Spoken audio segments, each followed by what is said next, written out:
The Pasuk says, Hocheach tocheach hasamisecha, give rebuke to your friend, v'lotisa alav chet, do not carry a sin. The Targum explains what this means is that if you do not give him tochacha, if you do not give him a rebuke, you will be punished for his sin. And this Targum is quite difficult to understand. If Shimon ate a cheeseburger sandwich, he sinned. If I could have given him tochacha, if I could have given rebuke, and I didn't, the Targum implies that I'm punished for his eating the treif. Why should I be punished for what he did wrong? And the answer to this question is based on something that the Kli Yakar explains to us. He says there's a famous mashal in Chazal. Imagine a man enters a boat, and he notices that there's noise coming from the cabin next to him. He hears noise and noise, banging, drilling. He finally goes out of his cabin and sees that there's noise coming from the cabin next to him. He opens the door, and he notices that the man next to him is drilling a hole in the side of the boat. The man says to his friend, "What are you doing?" And the fellow who's drilling says, "I'm drilling a hole in my cabin." The fellow said, "You're drilling a hole in a boat." The fellow who's drilling says, "Yes, it's my cabin. I paid for it. I'm drilling a hole in my side of the boat." The man says, "You can't do that. The whole boat will go down." Says the Kli Yakar, that is a very powerful mashal, a parable to the Jewish nation's unity. When we received the Torah in Har Sinai, we became one unit. One unit means we're linked together, one entity, bound together for eternity.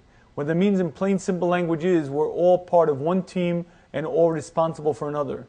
If you take out a loan and I sign as a guarantor on it, the bank will come to me if you default on the loan, even though I didn't borrow the money, but at the end of the day I'm responsible, and that is the relationship of one Jew to another. What the Unkelus is explaining to us is that the relationship is such that if you sin and I could have prevented it, then I'm held accountable, I'm held responsible. And I believe that this concept helps us understand the only way to properly fulfill this mitzvah. There are 2 points that a person must have before he approaches this concept of rebuke. One is intention and the other is approach.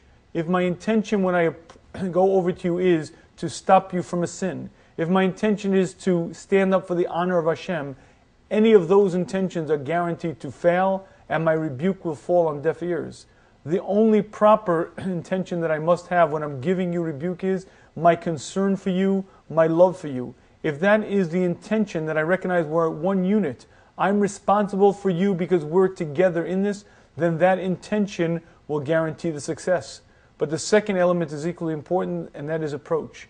We all hate criticism. No one wants to hear it, and no one wants to be corrected, and it requires a tremendous understanding of human nature. If I have the right intentions, if I truly love my friend and I'm saying it for his good, and I study human nature and I understand how to very carefully, very gingerly say the expression, Hashem provides the Siyat Rishmaya, and a person is successful in properly fulfilling this mitzvah of Hocheach Tocheach, properly rebuking his friend.